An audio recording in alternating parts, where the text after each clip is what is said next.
দেখুন, ভুল করে ভুল দিনে পোড়া খেয়ে নিজের কপাল আপনি পোড়াবেন না। এর কারণে আপনি শুভ গ্রহের যে অশুভ ফল সেটা কিন্তু আপনি পেতে দেখতে পাবেন।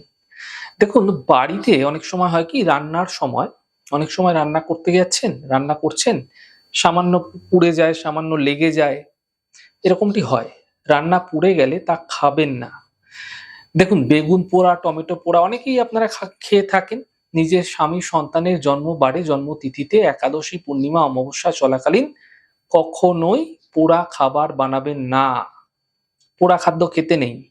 যার কারণে একাদশীতে দেখবেন রুটিও কিন্তু নিষেধ করা হয়েছে। যেহেতু রুটি পুড়ে যায়, সেক্ষেত্রে অনুষ্ঠান বাড়িতে আপনারা অনেকে কিন্তু পোড়া খেয়ে থাকেন। পোড়া কাবাবের প্রচলন ভীষণ রয়েছে। বিভিন্ন কাবাব রয়েছে। তো শুভ অনুষ্ঠানে পোড়া কোনো খাবার গ্রহণ করবেন না। মঙ্গলবার, বৃহস্পতিবার, শনিবার পোড়া খাবার খাবেন না।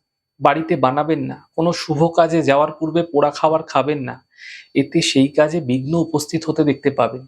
তাই পোড়া খাবার ক্ষেত্রে যে বিশেষ দিনগুলো বললাম, এই দিনগুলি মেনে চলুন, নচেৎ পোড়া খাবার আপনার জীবনে বিভিন্ন ক্ষেত্রে অশুভ প্রভাব দিতে শুরু করে দেবে। আপনি নিজেও বুঝতে পারবেন না।